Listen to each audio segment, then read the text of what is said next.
Hey, what's going on, y'all? Eric Mulder here with Cobra Conversations. Thanks for joining me. Once again, we're going to jump right into the content here to get to the meat of the conversation.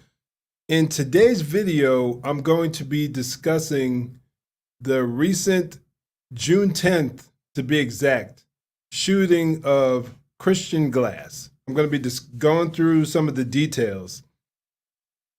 Very controversial event, as are many police shootings. And I had some issues. There are some definite problems and issues with the actual event itself. No question about it. But I'm initially going to share with y'all the way it was reported via the media. And then I'm going to share with you first I'm going to play the 911 call. I'm going to play a good portion, or probably the first 5 minutes or so, maybe less, of the 911 call. And then I'm going to take you to the news report, I believe it's one of the local news reports. And then we will get into, we'll move through the actual video footage. It's long. I won't show it all. I'll take you through about maybe 1 to 7 minutes. And then maybe a couple of minutes, like 21, from the 21 to the 23-minute mark. And then I'll take you through about 10 minutes in between. And then I'll bring you to the end, to the final 10 to 15 minutes or so of the whole event. Because there's a lot going on here. And as typical,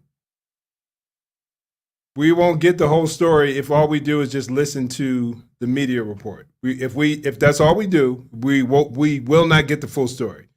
So my desire here is to give you as much as I can within a reasonable time frame. So here we go with the initial 911 call. And this paints a very vivid picture of the state of mind of Christian Glass just prior to the shooting, just prior to the event. If you have any issues with the audio, have any issues hearing me, please let me know. 911.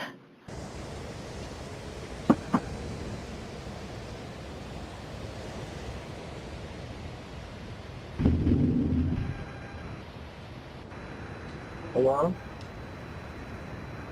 Oh, 1 second. 1 second. Okay. Hello? Hello? Hello? This is the Quaker County Sheriff's Office. Hi. I'm stuck. I'm in an ambush. I'm not in an ambush. There's no one here. I'm sorry. Okay. I'm stuck in a dangerous place, and I will be killed. Are you in a vehicle? I'm in a vehicle. My vehicle got stuck in a really bad way. Can you track my phone right now? I am trying to get my phone to pull you up.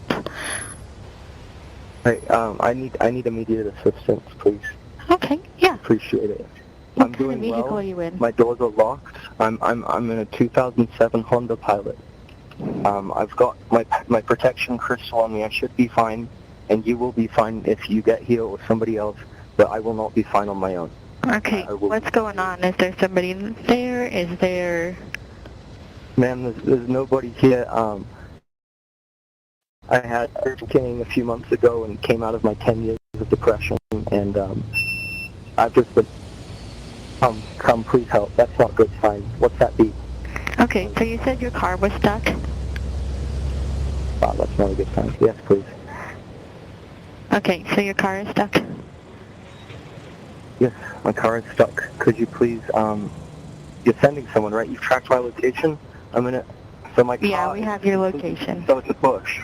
So it's a bush, right? And my car is your phone number this? Under the bush. 650-283-8089. Okay, and what's your name? My name's Christian James Glass. Christian Glass? James Glass. Glass is my last name. Glass. Okay. How far out is help? How far out is help, madam? Give me just a second. We're radioing right now, okay? Okay, I'm Yeah, real quick, just a comment, respond to one of the comments. Latina, yeah, yes, he did say he came out of a depression. He had a spiritual awakening, and he just came out of I believe he said 10-year depression that he was dealing with. So we already understand that. He initially said he was being ambushed. Then he said, no, I'm not being ambushed. So it's clear that he's dealing with, there's some drugs or some form of mental health crisis that he's currently in. But back it up just a few seconds. All right. Give me just a second. We're radioing right now, okay? Okay, I'm sorry. I understood that pause. That I would be acting this way with a male officer as well. I apologize. Okay, yeah, no, it's okay. Thanks very much. I appreciate you. I love you. Thank you. Yeah. I love you, seriously. You're my light right now. I love you. Oh, man. Okay. I'm really scared. I'm sorry. Okay. Are you on the side of a mountain, or are you in town? It's a town. It's a dodgy back town. It's a rest stop that kind of turns into a town at the end of it. Oh, they're coming back. They're coming back. How close are you? How close are you? Okay, our officers are a little bit away. I'm gonna have to kill some skinwalkers. Can you stay on the phone with me? I want to make sure that I rewind that and you guys hear that point. What he said. Remember, upon arrival to a call, typically the officer has these intricate details that the average everyday citizen is completely unaware of. So let's rewind. Rewind this back a little bit so you can hear exactly what he said. It's a town. It's a dodgy back town. It's a rest stop that kind of turns into a town at the end of it. Oh, they're coming back. They're coming back. How close are you? How close are you? Okay, our officers are a little bit away. I'm gonna have to kill some skinwalkers. Can you stay on the phone with me? Are you able to drive? No. I'm gonna have to kill some skin. He first says they're coming back. They're coming back. I'm gonna have to kill some skinwalkers. So he thinks there's somebody or something out there that's threatening his life. That's his current state of mind. That's his current state of mind, y'all. So I'll play another minute, let another minute go by or so, and then we'll wrap up this. Stuck. Do you know what a skinwalker is, madam? I'm sorry I'm using the word madam. That's clearly not something you like. Oh, fuck. They might just go by. I might be lucky. Okay, can I get your date of birth real quick? I'm so lucky. Oh, I'm so lucky.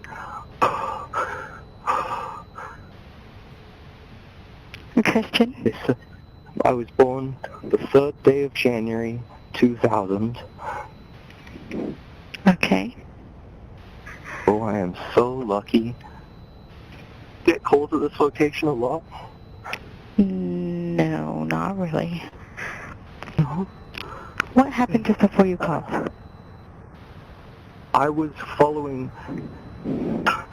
Okay, so I was going to drive up into my spot in the mountains because I need to relax tonight. I really do. And there's been a lot of bad drivers on the road recently, so I've been just driving around, kind of cruising the left lane about the speed limit, and then I'll find people going about 40 miles an hour, and they try to swerve to hit you. And I've just been keeping my safe distance behind these people and using my crystals to drain the negativity out of them so that they don't do that anymore. Okay, so they tried to hit you with their cars? Yes. Okay. I've had 3 separate cars do that. And I followed this one car because they exited right after they tried to do it. And I was worried he was exiting to get back onto the highway to do it to somebody else. So I followed him, and he pulled me into the back of this stupid, fucked up town. And I tried to pull a Yui, and I should have stopped and pulled the 3-point, but I didn't pull a 3-point, and I drove straight into a bush that has a trap in it. And you'll see when you get here, it's fucked. There's literally a fucking trap hidden under a bush. Oh, okay. It's so terrifying. Like this place is. I'm so scared. Okay. I love you for being here with me through this. Okay. Now there's about 18 more minutes to go on the actual 911 call, but we're not going to work through the whole call. I'm not going to have you listen to the whole call, just for the sake of time. But paint that picture. Believes that there are people out there trying to kill him. He thought he was being ambushed. He thought people were trying to run him off the road. He said there were skin crawlers, skin walkers coming after him. Yes, Latina, he did wreck his car. He wrecked his car. And you'll see that on the 911, when we get to the actual body cam footage of the officers, and which ultimately leads up to the shooting. But we'll stop this video right here. And then I want to move to I want to take us to the actual news footage. I want to show the news footage. And then once we go there and we'll see how they respond to it, we already have some details. We already have some interesting details. So we'll move to the news report. And then after we just chop that up a tiny bit, let me see, is this it?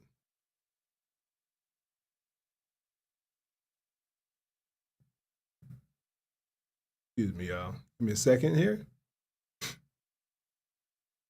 All right.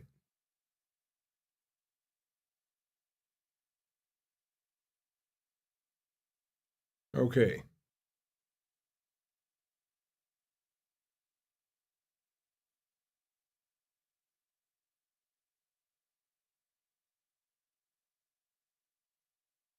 All right, let's let it play. From the mountains this summer, 22-year-old Christian Glass was shot and killed by a Clear Creek County deputy 70 minutes after officers responded to his call for help. Now we do want to warn you that some of the video is very difficult to watch. 9 News reporter Steve Steger has been going through a lot of video the last couple of days. Steve, experts you talk to, they have questions about why this all happened. It is certainly a strange situation. You're about to see portions of Christian Glass's last 70 minutes on this earth. His car is stuck on a road in Silver Plume, so he calls 911 in a bit of a crisis. Over the next 70 minutes, police try to get the young man who says that he is terrified out of his car. We want to warn you, you are going to see police shoot him with beanbags, tase him, but we will stop this video right before he is shot and killed. Just a heads up, y'all. I'll let that play, let it play through the news report. But then I'll show you more of the details when I actually take you through a more fuller, more complete version of the actual body cam footage.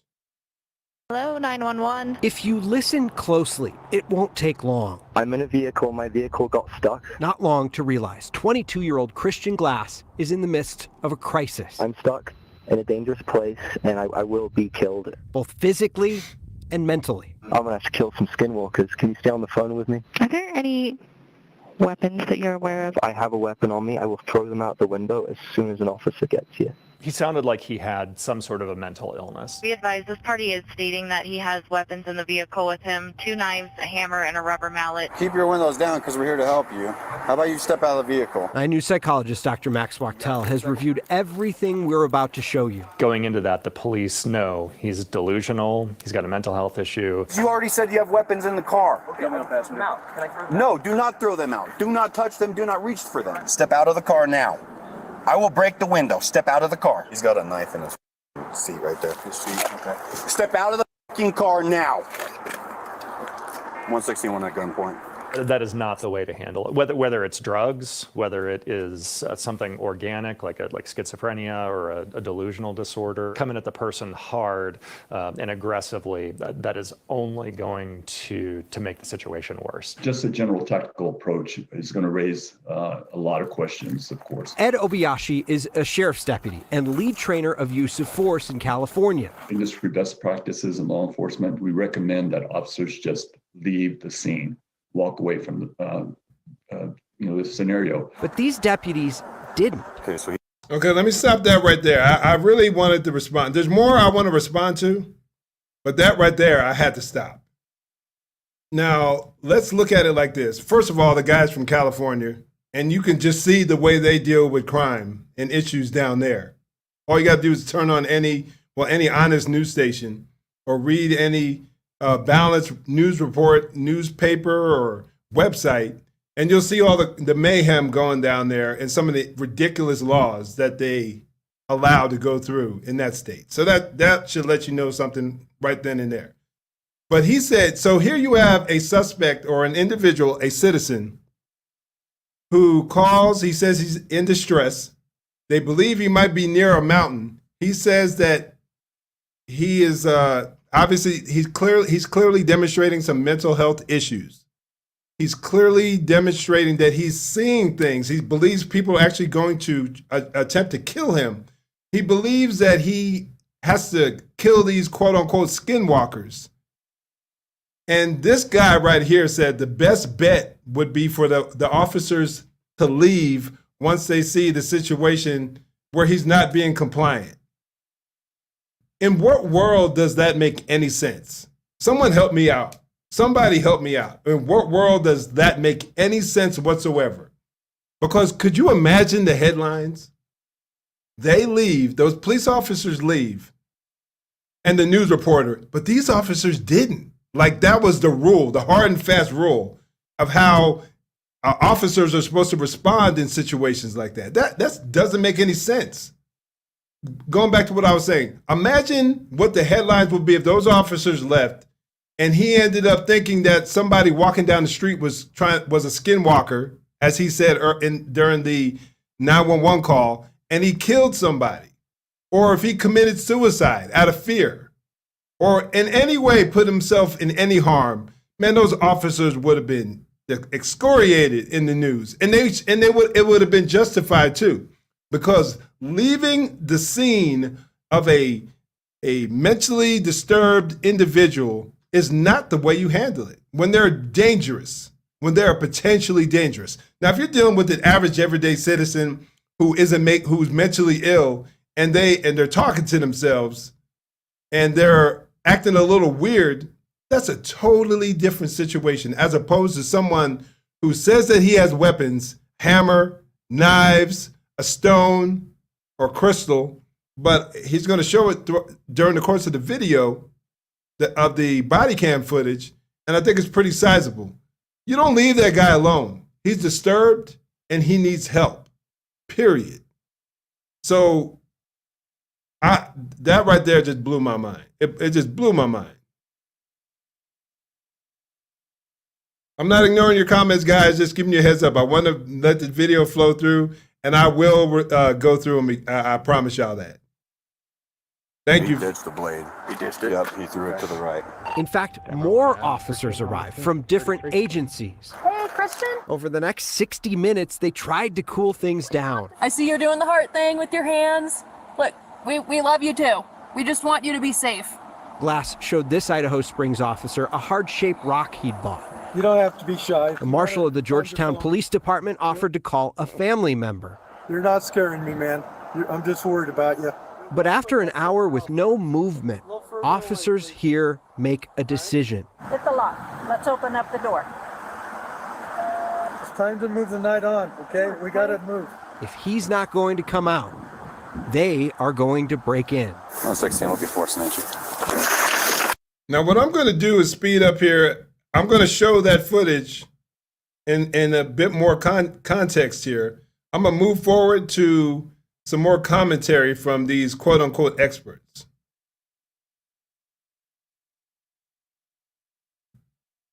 I showed this video to shots, killing Christian Glass. One of the primary issues is going to be whether or not the officers actually provoked this matter. By breaking the window. Obayashi says he sees no clear reason why police had to break into Christian's car. If I showed this video to 10 use of force experts, they would all ask the same question. Why? Why did Christian Glass die 70 minutes after police responded to his call for help? Christian, just step out of the car now. The Clear Creek County DA is still looking at this shooting. They would not comment on their investigation, neither would the sheriff's office. They haven't responded to our questions about the shooting after watching this video. Their initial press statement about the shooting says that Glass, quote, immediately became argumentative and uncooperative and armed himself with a knife. Steve, that video is so hard to watch. Do we know if Christian had any history of mental illness? We asked the family attorneys who released this video. They say that his family was not aware of anything. We also asked, were there drugs in his system? We could not get the autopsy in this case because it's still an open investigation by the DA in Clear Creek County looking at the police use of force here. So a lot of questions about what exactly was going on with him at the time, but use of force experts say whether it was drugs or whether it was a mental health crisis, that the national best practice is sometimes just to walk away from a situation like this instead of engaging someone, especially if you don't have the training to deal with someone who's in a crisis like that. And that's another thing that irritates the mess out of me is people always talk about officers aren't trained to de-escalate situations and how de-escalation and they should have worked more harder to de-escalate. Once I play the video through, you guys will see what these officers went through, the levels that they went through to try to get Christian to cooperate. I don't mean to come across as being callous. Because that's not even my mindset. That's not even where my head's at. But I think they're painting a very limited picture of the actual details of the event. And I really want to know who these use of force experts, other than this dude from California, who would say that the best practice in some situations, in some situations it may be the case, but with the details that we know in this one, I don't agree. I don't agree with that at all. Right, because it didn't seem like he was harming them in any way. He was in a car with the windows up. But he could have harmed himself. It could have harmed someone else as time went on. If he was allowed to go, who knows what could have occurred with his mindset? Not threatening, really. Yeah, it's very difficult video to watch. There are moments and flashes of good, moments and flashes of de-escalation by some of these officers. But that decision to break the window is really, like Dr. Max said, the beginning of the end. And you're talking with the family today? The family. Okay, all right, we're going to stop right there.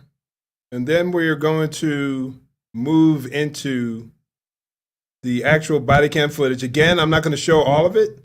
I'm going to take y'all through bits and pieces of it. Because if we did, we'd be here another hour and 10 minutes.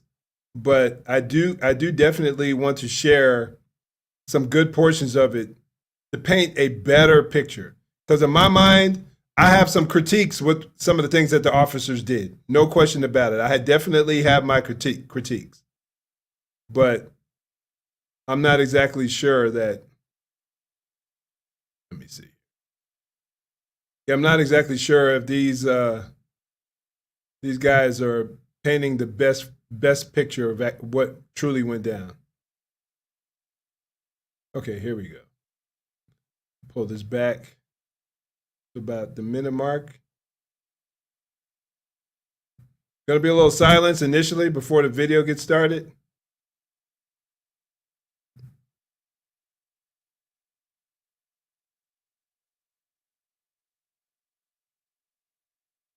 One second, I appreciate y'all bearing with me here as I try to get this video up and running here.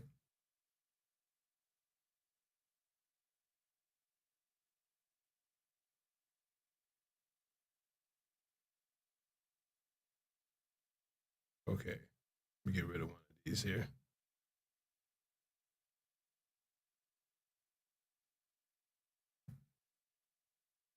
Okay. There we go. I appreciate y'all being patient. I'll probably try to edit out this, me being all super slow over here, edit out this portion so the video can flow a little bit better.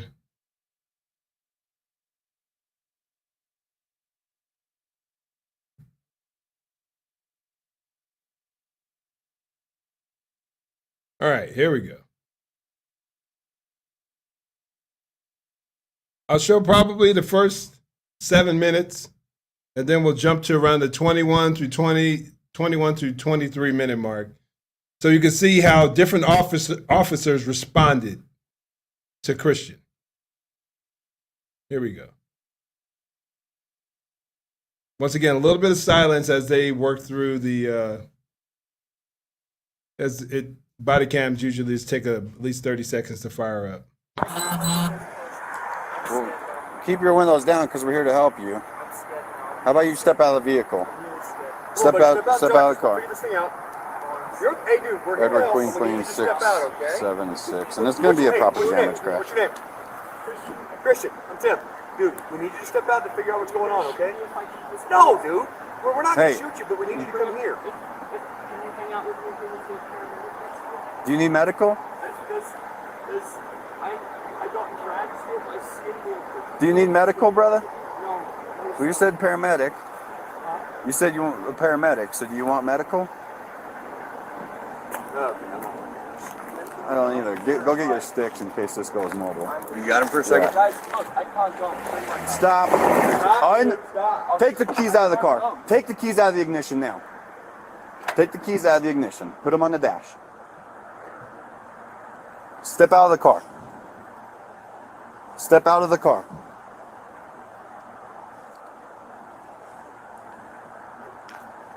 Step out of the car. You want the air?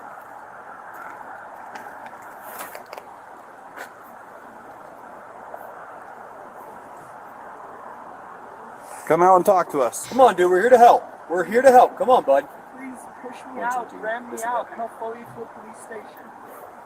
For what? Why are we doing this? You need to step out of the car now. Step out of the car now. That's a lawful order. Step out of the car. You'll be removed from the vehicle. Step out now. Okay, I'm gonna stop right there. Now when it came down to the issue of communication and de-escalation. Now, some of the criticisms that a lot of officers get. Let me backtrack a little bit from what I said earlier. Some of the criticism that some officers get is warranted, because if you're dealing with someone who, regardless of who you're dealing with, but especially if you're dealing with someone who's in a mental health crisis, especially if you're dealing with someone who's going through some mental health issues or who's maybe under the influence, if they are not so far gone to where they can at least understand, they can at least engage with you. But I think that these guys were all over the map when it comes to their initial approach to Christian. I think that they were, on one end, trying to talk nice and trying to develop some level of a rapport with him. But then at the same time, they're like giving them these constant harsh tones and constant harsh commands, which only made the situation more tense. So I definitely agree with the critics who are talking to him, who are talking about these officers. I don't know. I often find, and this isn't always the case, but I often find that the less experienced the officer is, the more they want to act as if they try to act tough. They try to act as if they got it all together, they got all the answers, and they want to prove to everyone around them that, that they're not pushovers. But without taking into consideration the fact that sometimes your approach has to be different depending on who you're dealing with. When I first went out to patrol, I already had 13 years of experience in corrections. So by the time I went out to the streets to work as a patrol officer, I had 13 years of dealing with some of the hardest dudes you will ever come across. When I got my feet wet in the prison right outside of Gary, Indiana, in Chicago, in Westville Correctional Center, in a maximum security prison, 22 years old, walking into that facility. And then when I started working for the at the Clark County Detention Center here in Vegas with Metro, I was 26, already had 3.5 years roughly of experience in corrections. And then I developed 10 more years of experience in dealing with the criminal element on a daily basis. dealing with people who are just coming into the booking area, who are in a mental health crisis, under drug influence, just violent, angry, pissed off, don't want to be there. So you have to learn how to adjust your tone and what you say and how you act if you want to develop compliance. Because if you have any ounce of sense, you don't want to get into a fight with everybody. That gets old real quick. And I've worked with some dudes that were known to escalate problems. They were known for causing more harm than good. And if they came to offer you assistance, came to your dorm, or came to your floor while working in the prison, or came to your dorm in the jail, or came to back you up on a call, you would much rather be alone than to have those individuals on scene with you, because you knew more than likely they're going to rile everybody up, piss somebody off, and next thing you know, you're in a fight. I can think of two dudes right off the top of my head that were known for that. One in the jail, one in the streets. And there were days where I remember working in the court as a court field services or court transport officer. And this one officer who was known, Latina, I'm pretty sure you know who I'm talking about. He had a little man's complex, if you know who I'm talking about. And I'll leave it at that. I'll probably message you later on in case you have any questions. But he was known to cause problems. And he came to help me with the inmates, and I had just eventually said, my man, you got to go. I just said, you need to leave. Because all he was doing was getting into constant confrontations with the inmates and causing more problems. So I say all that to say that there are a lot of officers, sadly, who do not have any interpersonal communication skills whatsoever. So when they're in a situation like this, they'll rile it up. And I would, even though I said initially that often these are newer guys, there's some seasoned veterans who got that same problem. And sometimes it's because they may be vertically challenged or not the biggest guy in the world.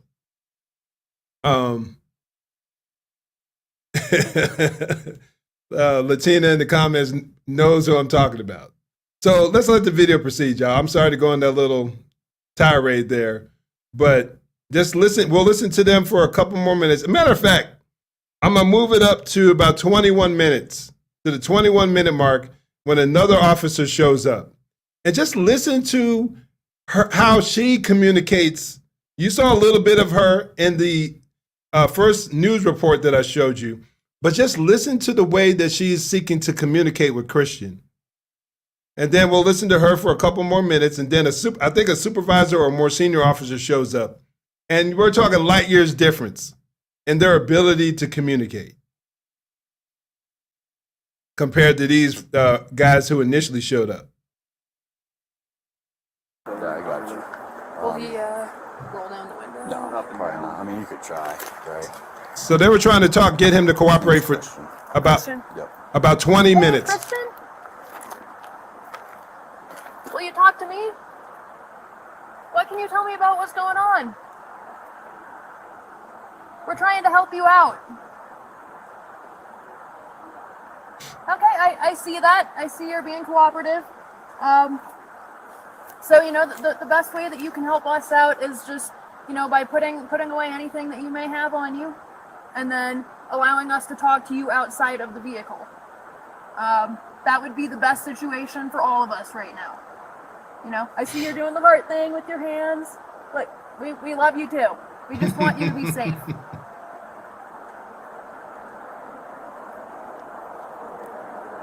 That's awesome. That's awesome. Where'd you get that?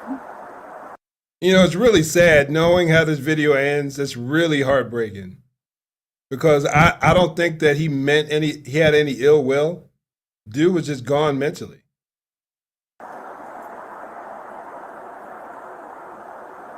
Can you see going? I love it. No, no. I'll get it. You're good. I love it. How about this? If we can just get you and only you to come out and talk to us, and I want to see that too. I want to see that rock too. So, so does that sound good? Does that sound good? If we can get you to come out and talk to us? Her tone, calm, friendly. And let me just comment here. Let me just say this here. I'm not sure how many of y'all are familiar with Steven Crowder.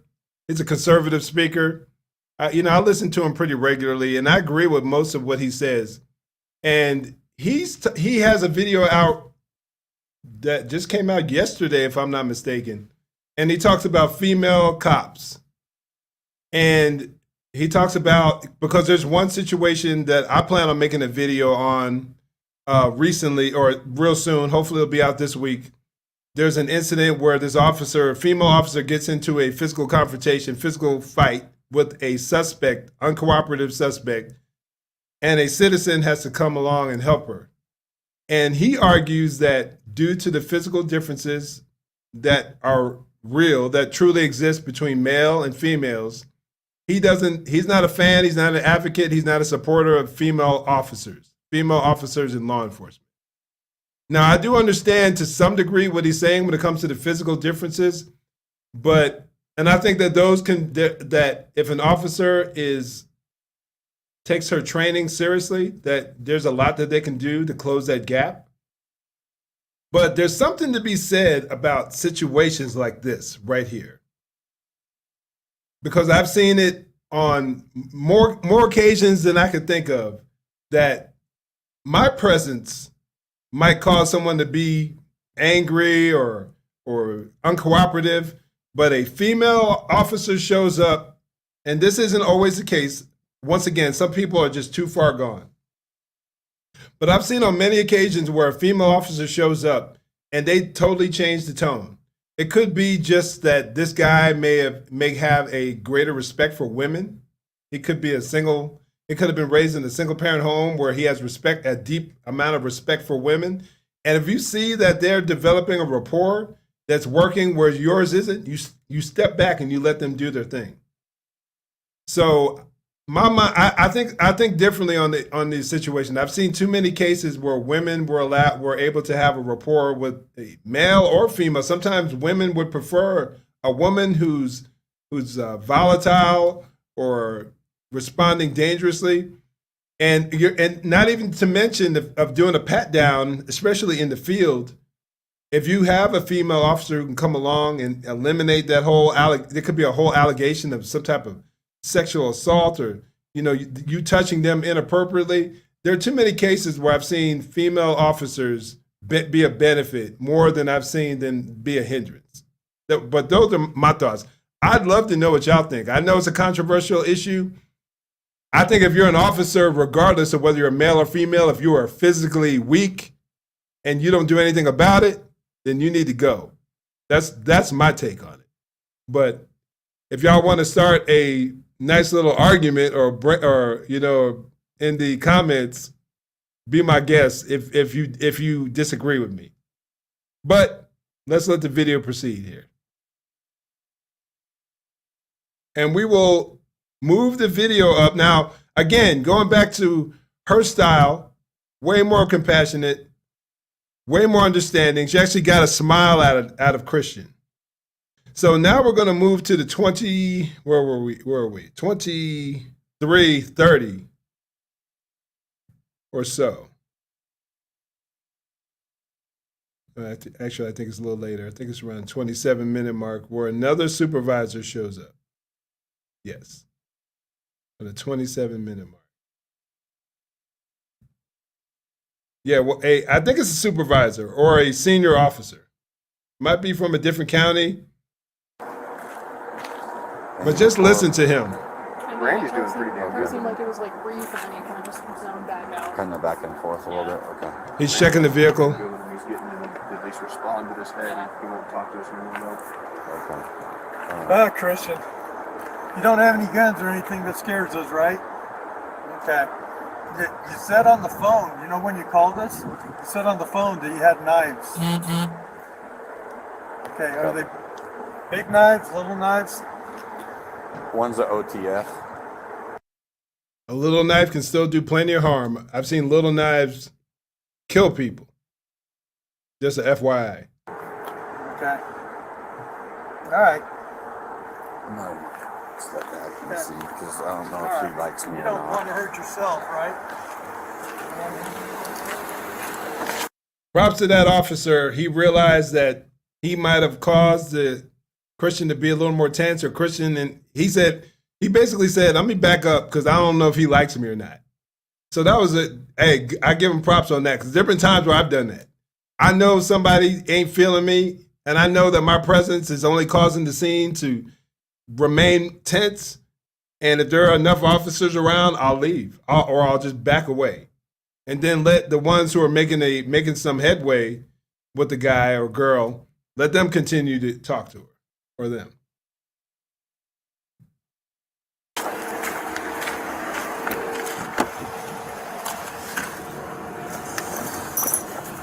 Move it up a bit here. Convince me.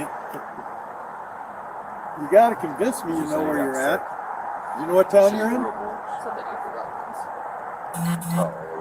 Supposedly, yes. According to time. I don't know what to tell you, man. Are we going to stand here all night? You're just going to sit in there and not get help? Well, that's why we're coming by to help. If we're going to come by to help, we'd need to pull you out or something. You know, you're stuck. So you need somebody to pull you out. Boy, if they could shut that down. Yeah. Okay, one point that I noticed earlier on was once he got on scene, the lights were flashing. One of the patrol cars still had his lights flashing. He said, "Can you turn that off?" And then just now, somebody else is arriving on scene, and lights and sirens are blaring. And he told him to cut that off. He's trying to calm the situation down. He's taking a already tense situation and attempting to make it as calm as possible, so that, because obviously there are more officers who are arriving on their call, and he just wants Christian to comply. And he realizes how hearing lights and sirens, the impact that can have on someone's already fragile psyche, and he's trying to keep it cool. He knows what he's doing, and I love seeing that. But again, you see he's a seasoned officer. He's been around the block a time or two, and he's between him and the female officer, they seem to be the ones who are making the most leeway. He's not complying, then they're not getting him to come out of the car. But it seems as if he's the only one, those two are the only ones that are at least getting him to open up a bit. That's 16. You can reach out to any responding units to kill the sirens before they get on scene. Probably just very paranoid. So, all right, man. Well, how about we take a breath? Have you eaten? Why I killed lights and When's the last time you ate water? Any of that? Ask him if he likes beef jerky. I got some in my truck. You need some food or drink? You need some food? Do you smoke cigarettes or anything? You do smoke? Bad habit, but if you need a cigarette, we might have to talk, huh? You need a cigarette? It's not menthol. Or do you like menthol? You don't care, huh? Smoke. All right. We've got a cigarette. I quit too. What about you? Do you chew? I get rid of it too. I got you.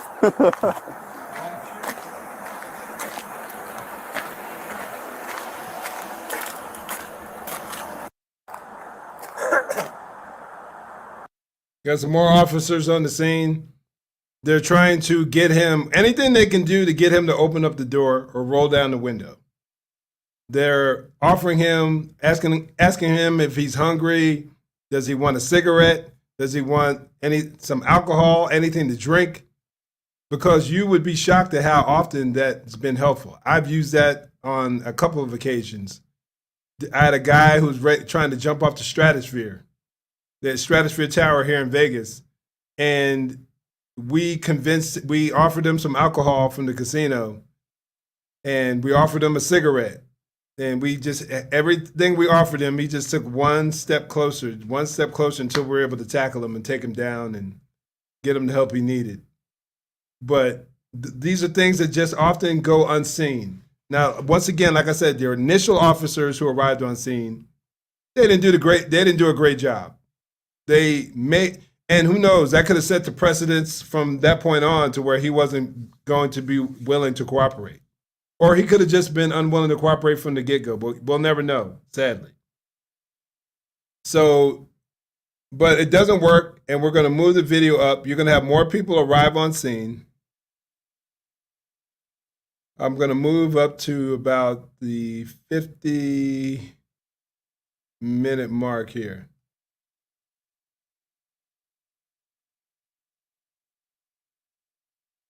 So remember what we're dealing with now. He called for help. He believes there are some skinwalkers out there that he's going to have to kill. He believes people are actually trying to kill him. So going back to what that quote unquote use of force expert said, leaving him here is out of the question. That's not even an option in my mind. And I don't know of any reasonable officer, at least in the departments I've worked on, or mainly here in Vegas, but at least here, I don't know of anyone who's got any common sense who would have left him alone, considering his state of mind. Take it to help you out. I don't want to break your window because then you're going to have to fix it. Because ultimately, you're going to have to figure out something. You could either sit there for a very long time and just hope to wait it out, or you may have to make a decision to make entry and to get him out of his vehicle. Can you just open the door so we can get you help? I think we should do two sides. Start on that side. Start on that side. Do we have a second punch? I don't have one. Hey, open the door. I believe they did call medical, by the way, for Latina asking in the comment section. I believe they did call medical early on. But typically, in a situation like this that's potentially volatile, based on the details of the call, him being in possession of weapons, most medical units will hold what they call hold short. They'll stay a distance away until the crime scene has been made safe. And then once they have the suspect in custody, then they'll come along and then they'll address the guy. But when it comes to communication, they usually don't have any better skills than most officers. If not, in fact, a lot of the EMTs that I've dealt with, they're worse. Their communication skills aren't even nearly as good as what most officers have to deal with. That's been my experience. Or we're going to have to break the window, and I don't want to do that because then you have to pay for it. And you probably don't want to pay for a broken window, do you?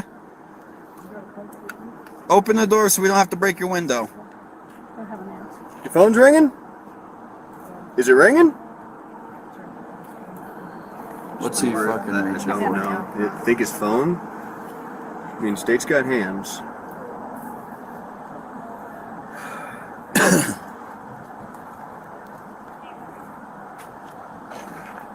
I'm not seeing anything else in the seat. You? No. Nothing in the floorboard? No.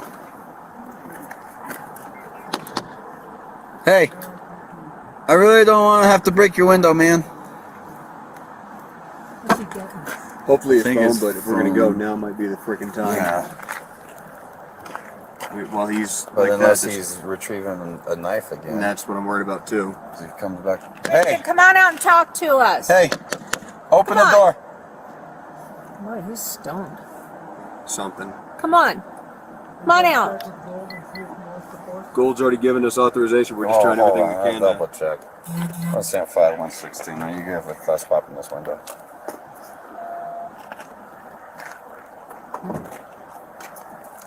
Copy. So they were given authorization to break the glass and get him out of there. And I personally have no issue with that whatsoever. Might as well take it now while he's Now? got his butt to you. All right, we're popping. Dude, door button section. Oh, this ain't working. All right. Knife in his hand. Knife in his hand. Watch crossfire. Watch crossfire. Okay, so they were trying to use a glass breaker. Like I have like a punch, a glass punch, I used to carry with me on patrol, and I guess it's not working on his vehicle. Maybe it's because of maybe he's got tint on his window, or maybe the punch is busted. But once they started to do that, he immediately grabbed the knife. So the situation has been escalated now. And this is at the 52-minute mark, roughly. Nearly an hour of attempting to communicate with this guy, most of it being positive. Nearly an hour of them attempting to communicate with this guy. They finally get to the point to where they have to de-escalate it. They have to try to get him the help he needs. Now, you can argue whether they should have waited longer or not. I think there's a case for that. But who knows what's going on in that town?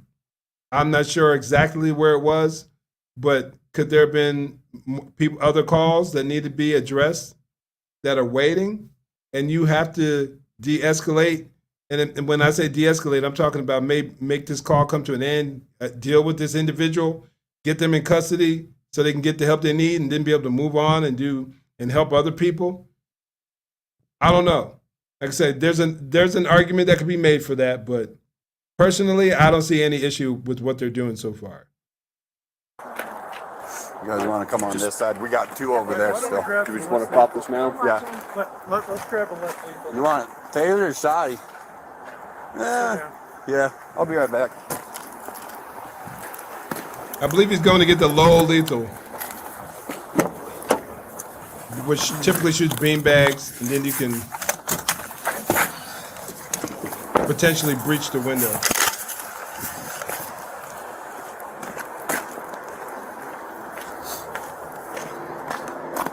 Randy, where did that knife get off to? It's in his lap. Lap. Okay. Open the door. Open the door. Open the door, buddy. Where's the best spot there, man? I want you on top of the hood with a gun on him if he's got that knife in his lap. Is that what you want me? Yeah. We're gonna have to do something better because your ass doesn't look any better. Right. Well, I've shattered plenty of windows with it, but I just don't want to hurt him. No. Yeah. Where's that blade?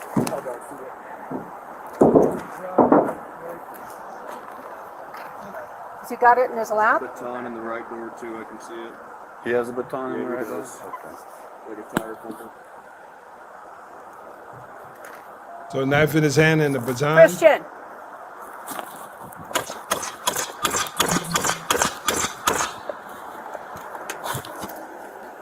I think it was. If we pop this, then we at least have possible access. He's got my punch. Stop reaching, buddy. Hey, no. Put it down! That's a no-go, man. Drop it. I could maybe pop it with the beanbag too. Come on, buddy. Please listen to us. They're begging this guy to comply, begging him to comply. And that wasn't shown on the local news station.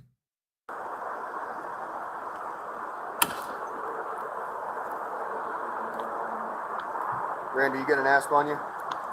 Yeah, I can possibly pop a window with a beanbag too if we absolutely have to. Maybe your big ass will do it, huh? 116 party has a knife back in his hand and just refused to put it back down. It's not down. Still in his right hand. Come on, buddy. Just watch crossfire. Hey, Christian. Christian, we're just here to help. We can't help you if you have knives and rocks in your area. Can you just drop them so we can help you? How many are on that side?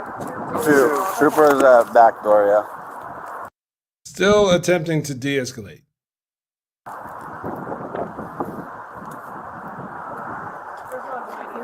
Huh? No, but we got a house back there. Christian, please drop the knife, buddy. Come on, man. We just want to help you. I'm going to fast forward the video a couple minutes. You doing okay now? You want to take a breath? All right. You want to slow down, take a breath for us? 3, 2, 3. for the door. Let's slow down and take a breath, all right, man? First off, throw the knife in the back seat for me. Hold your crystal. Hold your amethyst, man. I guarantee you, you're not going to lose that. That's a nice piece. It means a lot to you. Yeah. Take a deep breath with me, Christian. One deep breath. Helps a little bit, doesn't it? All right. One more, please. One more deep breath, Christian. All right. Okay. You know what I'm going to do for you now? Christian, I'm going to take a deep breath myself, okay?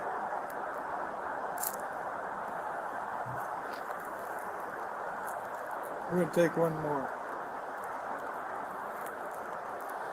Do me a favor, take that knife and lay it in the back seat for me. Okay? So you don't make us nervous. All right, go ahead and do that for me, would you?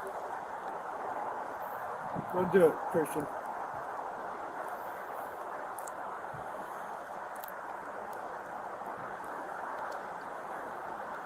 Non-compliant. One more favor, Christian. Go ahead and just unlock the door for me. Just push it. Give it a push. I know, and I tell you what, you give it a push, you're going to feel safer. I know you don't feel safe, but just give it a push, okay? Reach down and unlock the door. First thing we'll do is get you a cigarette. All right? I'm going to fast forward the video a few minutes. That's not going to help. Christian, do me a favor, throw that knife on the floor, okay? You still got the knife. You're offering your pen. You need a better pen? You want a marker? I got a Sharpie. It won't come off.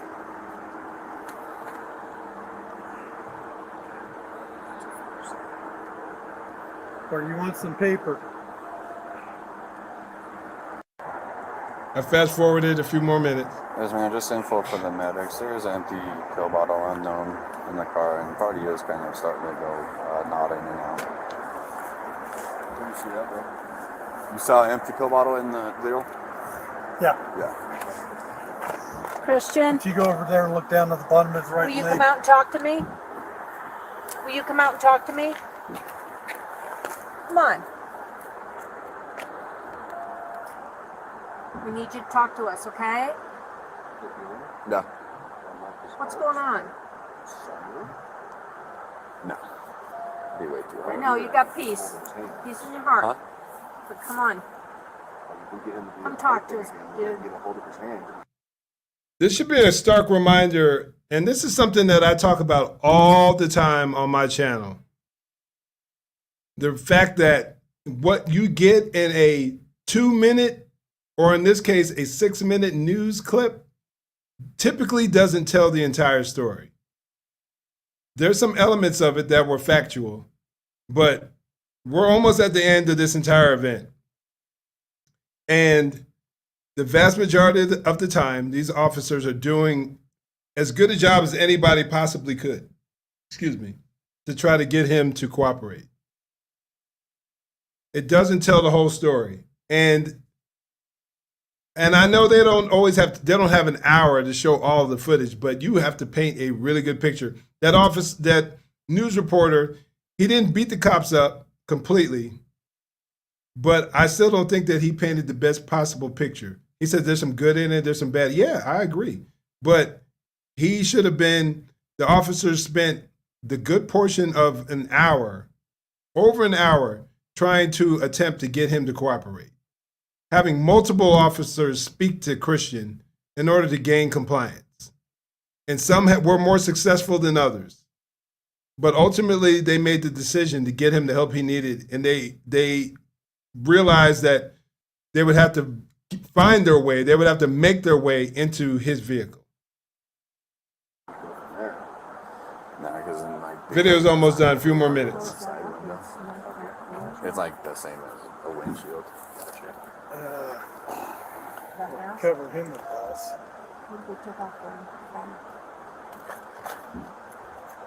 Don't think we'd be able to unlock the door. I want to get that one. Yeah, because then we can pry it open and hit the unlock safer than. If you can get that one. Yeah, if we can get that one open and then being able to unlock the vehicle from that side. Hey, Christian, listen up, all right? Can you? No, listen to me. All right, I have to come in there to be able to talk to you, so I'm going. Since you say the doors won't unlock, I have to break the window. Ultimately, probably going to just be an M1 situation. I have to. And that's why we slowed Okay. down. Can I break your window? Because on its face we Can have. you push the button? You know. Try it one more time. Then I'll have to break the window. You don't want me to break your window, right? I don't want to break your window. But if you push the button one more time, we might not have to. Okay? What about if you pull the handle twice? Christian. He's spacing off. Okay, pull the handle twice. Just pull on the handle twice. For me, all right? Right now. Okay? Just pull on that handle.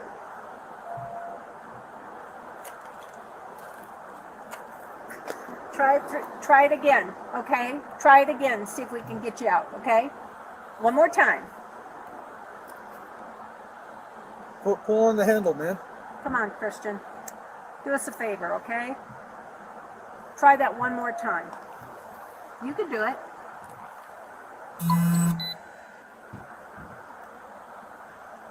Come on.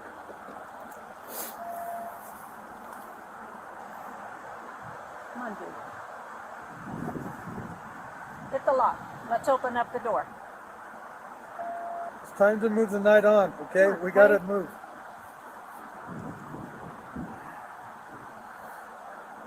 All right, gotta inch it up a bit. Try and pop Are you the hungry? passenger side and then. What would you like to eat? Christian, can you break the window this way?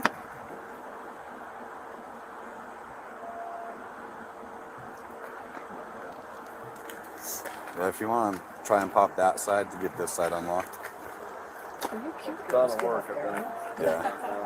I can do it for the paper. Do you want to do it? Yeah. You want it, Shotty? I'm gonna keep his attention Okay. here. I got knife. Just the 2 rocks in his hand so far. 116 will be forcing at you. Got the knife.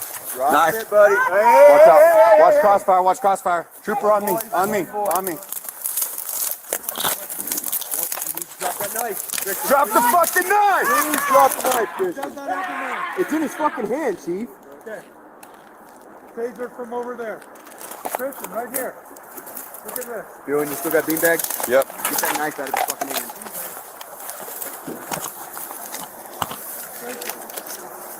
Get that right there. Impact! Impact! Impact!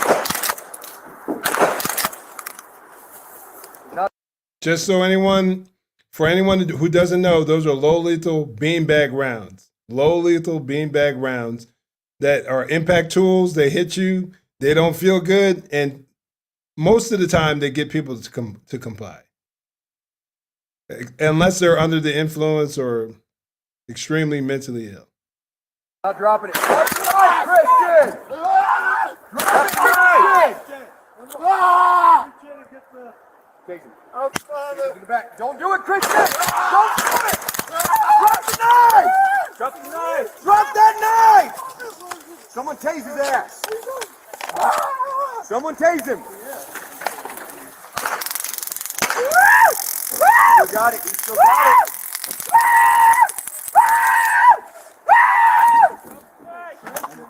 I'm gonna kill. Grab the knife, Christian! Did you hear that? He said, I'm going to kill every single one of you. Let me back it up just to make sure if there's any questions about what he said.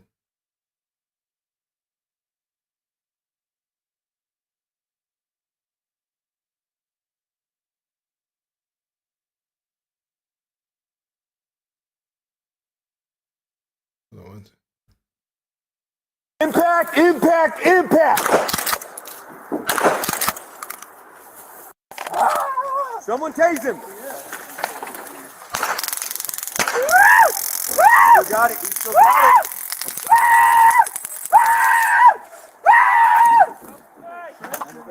I'm gonna kill. Grab the knife, Christian. If you don't stop, you can save yourself. You can still save yourself. Come on, Jimmy. Christian, come on, Jimmy. Drop the knife! Please drop the knife. Randy, you got that door held shut?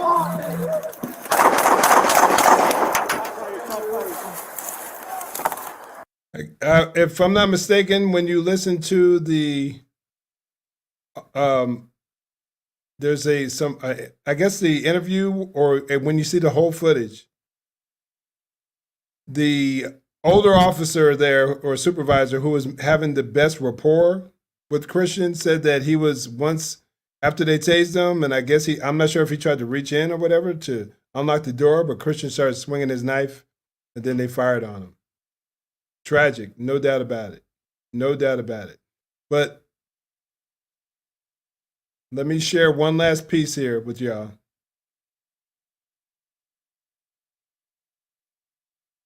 And this is a report that came out later.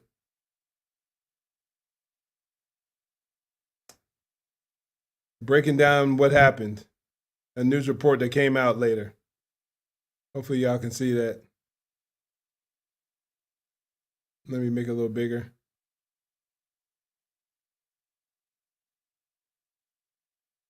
Drugs found in Christian Glass system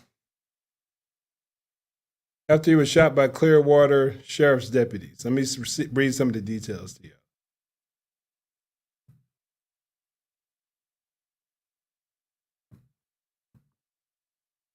Yes, there were drugs in Christian Glass's system. How does it play into the equation after being shot by deputies after calling for help? CBS News Colorado has shown the body cam footage from the night in June when Christian Glass, 22, was shot 5 times by a Clear Creek County Sheriff's deputy after Glass refused to leave his car in Silver Plume. CBS News Colorado was able to go over the autopsy report with the professor of medical toxicology and get context for the toxicology portion of the report. Andrew Monty is the expert in this story. The report shows ethanol, blood alcohol level, THC, and amphetamines were in Glass's system. So basically, looks like alcohol, marijuana, and meth were in his system.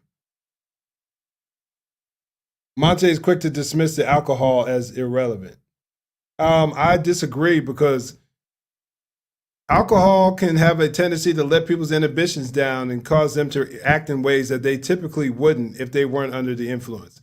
But even if you do dismiss that, you still have the meth and you still have the marijuana. And there are actual reports out there that some of these reports date back hundreds of years, yes, over 100 years, that talk about THC and the potential in some people to provoke violence and to cause mental health issues. That's a real thing. It's not popular to be for people to talk about these days, but that is actually a real thing. He goes on to say he does not have much ethanol in his system. Maybe it wasn't enough to cause him to act a certain way, which really suggests that he was not intoxicated with ethanol at the time he died. Glass's blood alcohol level was 0.010, far below any measurable impact, according to Monty. Next is the THC. The amount of the report simply shows 100 nanograms per milliliter, whatever. I don't even know how that works, which one could take as a huge amount. If it's so much, the report simply considers it more than. Monte said context is needed for those values. Yes, that is actually a relatively higher level compared to the legal limit. The legal limit in Colorado is 5 nanograms. And how many did he have? 500? Yeah, that seems pretty high to me. But Monte goes on to explain why this could be misleading. That's actually a really easy level to go to. It really can only take a hit or two of today's joints in Colorado that have relatively higher percentage of THC overall in them. So, I see this being elevated, suggested that he used it recently. This doesn't suggest that he used way more than would be typical of anybody smoking, of which 30% of the population does on a monthly basis. Who cares how many other people are using it? The question to ask is, could it have impacted his behavior? What about let me see what he says about the methamphetamines. The meth.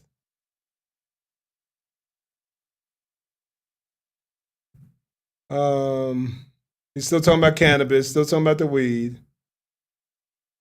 Finally, there are amphetamine levels shown in his blood. Without any prior knowledge or medical expertise, that might sound suspect or dangerous. But Monte said it matches well with what his parents told reporters just a day ago. Amphetamine is used for the treatment of ADHD, and this concentration does seem to be consistent with a therapeutic dose. Now, let's take all that as true. But it can also be due to him taking some form of illegal drug. And there's no question about it. This dude was off his rocker, for lack of a better term. He was in a crisis at that moment. And having all that in your system, you can't tell me that all that stuff was irrelevant. You can't. And even if it was, he was clearly dealing with something that caused him to see things. Schizophrenia, bipolar. And even though we're in a world nowadays that wants to act as if you're mentally ill, then there's no justification for an officer using any kind of force on you. What world do you live in if you believe that to be the case? The reality is that in my professional career, over the course of my over 20 years in law enforcement, the vast majority of times where I had to use force against somebody was someone who was mentally ill. The vast majority of the time. And it's not even close. Not even a debate. So I just wish people would just kind of wake up to the reality of what's really going on in this world and stop trying to deal with everyone with kid gloves, because that's just not the reality. It's just not the way things are. Anyway. All right. Man, hey, I appreciate y'all who hung around most of the time through, because that's a lot of content. That's a lot of information to go through. But when I first saw this video, and I'm going to go through some of the comments here, and I know some of them are older, so I'll try to just go through some of the ones that are relevant to the overall video. But considering everything that, when I saw people talking about it, I said, and then I saw that there was a 911 video, and 911 video and audio, and then there was body cam footage. I said, I gotta watch this thing. So I sat down and watched the whole thing. And I knew that there was a different picture. There was more than meets the eye. Way more, which is typical. Let me put my man's quote up here. What's up, brother? The Skinwalker quote is huge. Obviously a danger to himself or others. And add to that, he was actually armed. Bingo, bro. Bingo. Huge. Huge factor. That was very few people seem to want to talk about.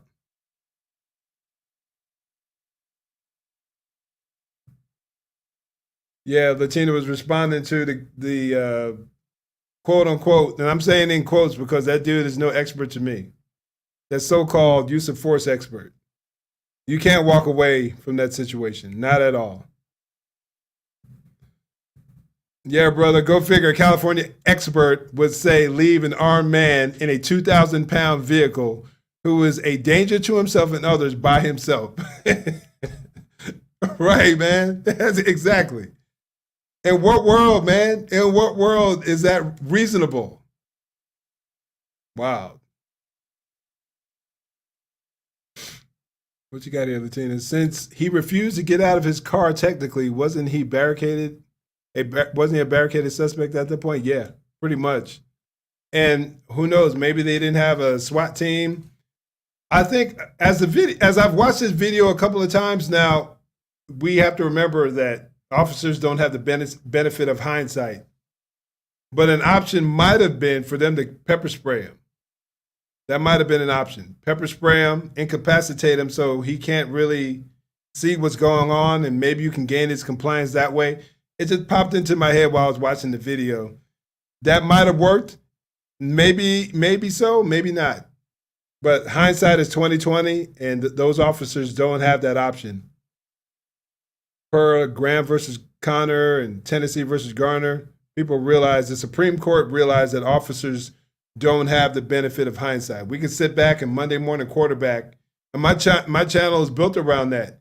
But it's built on the concept of, if a newer officer or another officer watches this video, maybe, and I critique an officer's response, maybe he or she can learn something, and then they have a few more tools in the back of their head or on their quote unquote tool belt as far as tactics go to find other ways to settle an issue with the necessary amount of force, and sometimes with no force at all.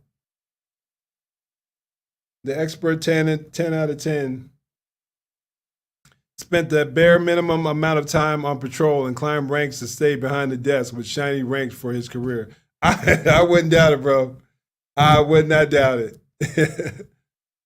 Because that dude, I would love to know who they were talking to. Actually, I was actually thinking about reaching out to this guy and having him come on and just trying to have a friendly conversation. I wouldn't dog him out, but I would just try to understand a little bit of his background and his mindset as to why he thought that would have been an option for those officers.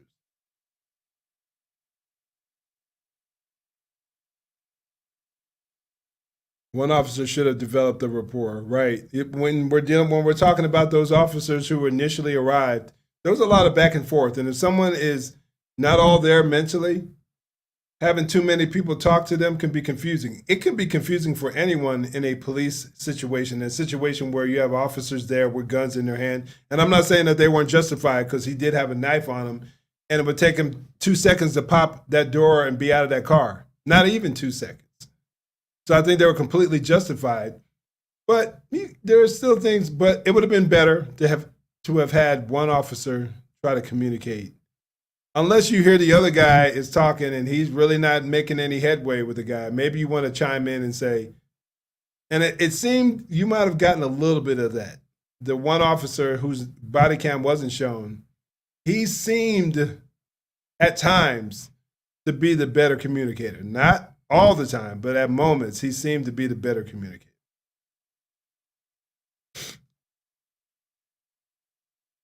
Yeah, more experience on patrol makes one realize how much more paperwork is involved if verbal techniques fail. No doubt. And let me tell you something, man. I hated doing paperwork. Hated doing paperwork. That was one of the reasons I wanted to go to the SWAT team. I was like, man, just think about it. You get to kick indoors. You get to do all the cool stuff.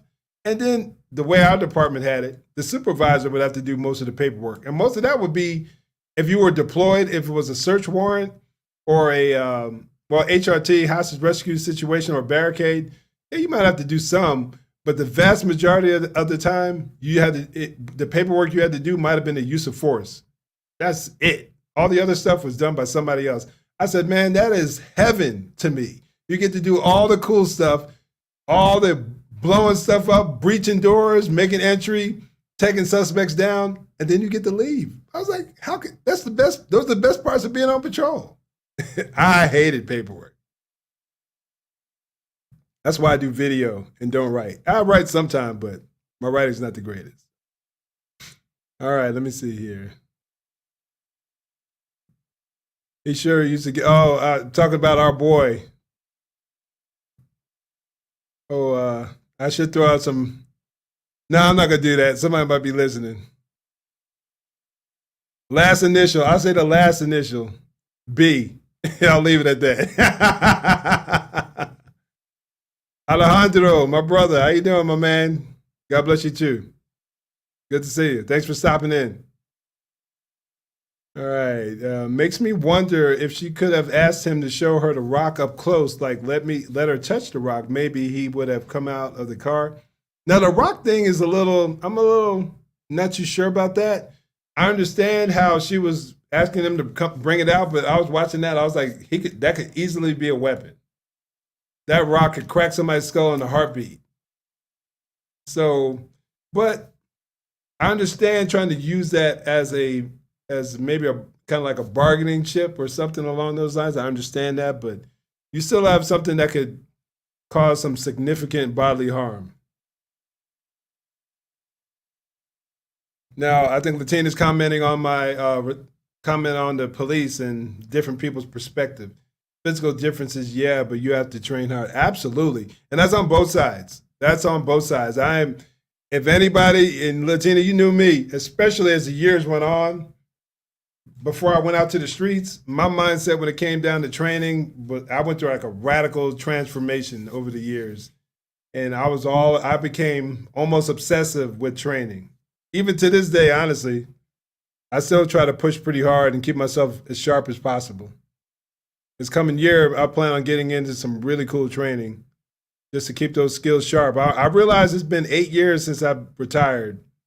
And I'm like, yeah, and I still practice, I still shoot, I still train a lot, but I need to get some really solid training in there. Okay, let me see here. He literally crashed in the middle of nowhere. You can't leave him. 100%. 100%. Agency capability is a big thing here too. Many larger departments would call this a barricaded subject if this de-escalation attempt took as long as it did here. Even then, with all the highly trained negotiators and cool toys the SWAT team has available, subjects still may choose to resist by all means. Absolutely. Absolutely. Seen it too many times. More times than I can count. You get the people over there whose primary function is a negotiator. You still get some people who just don't want to cooperate. And typically they have mental health problems. And then you add in whatever levels he had in the system, the alcohol, the marijuana, the drugs. And it's not like mental health drugs don't have any impact on people's psyche. I've seen people get worse after taking some of those drugs.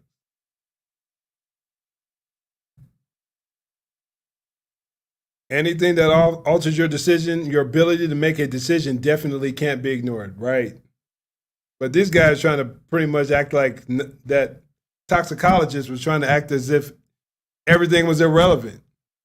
It's probably very anti-police, but I don't know.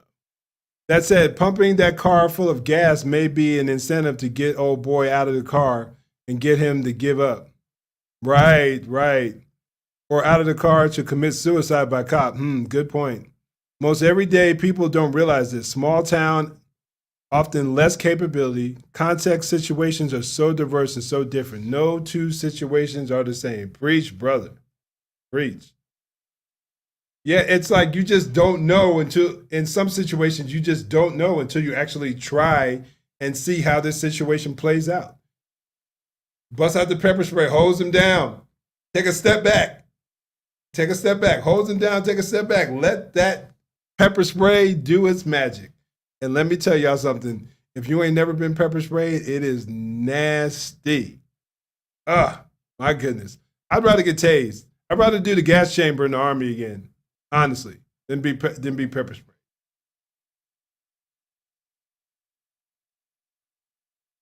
Could have been on mushrooms also. Right, who knows? Who knows? But man, you know what? I appreciate y'all for stopping by, checking out the video, listening to the context of the conversation. Great day. I've been posting a lot of shorts lately. So if y'all haven't been checking out my shorts, go check them out. They're less than a minute. So give brother some love over here. I've been putting out more content because I'm really trying to grow. I think I'm finally committed. I'm finally committed to not being to not being inconsistent, to see what can come as I just give it my all and try to build this channel into something. I think I honestly believe that my message is needed. I truly, truly believe that. And I truly believe that the way I go about it, I put out shorter form content. I put out longer form content, especially with the lives. And some of the things I post on social media, I think it's something that is absolutely necessary in our society. And with the election cycle coming up, you can almost be guaranteed that there will be some police shooting that the left latches onto to try to make cops and anyone who supports them out to be the enemy. Now, it may not be as bad because people have seen the results of hating on cops. Places like New York, Atlanta, Tina, if you're still down there, I'm sure you know what I'm talking about. Atlanta, Philly, Portland, Oregon, San Francisco, LA, Houston, Texas. I'm not sure if Houston defunded their police. I think they might have reallocated some of the funds, but basically every agency that sought to defund the police is suffering as a result of that. And I'm glad. I'm not glad people are suffering. I want to make that clear, but I'm glad that they're seeing the fruit of their foolishness.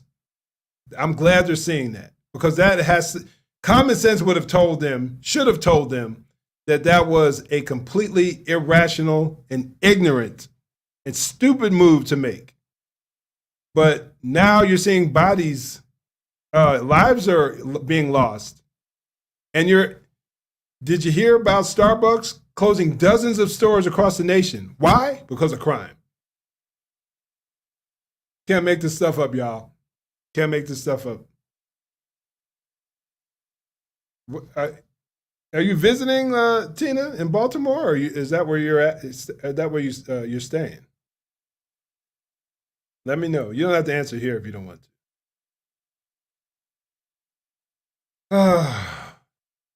But I definitely appreciate you commenting, Tina.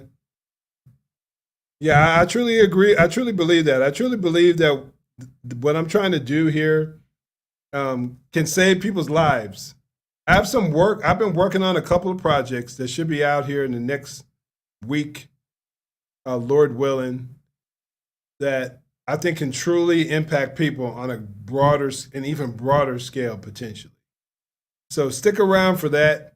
I'll be commenting and posting the material I'm putting out. And if you're out there, if you think when it comes down to the issue of helping people understand how to deal with the police, how to address the police, I'm working on a couple of projects, and I think they can be pretty influential and they can be pretty powerful. So keep me in prayers for that. And once again, I appreciate y'all stepping by. You hung in there with me, some of y'all, for the whole almost 90 minutes. Thanks again. As always, stay safe, God bless, and make sure you join the conversation. I'm out. I'll probably see y'all tomorrow. I might do another live tomorrow, Lord willing. Peace.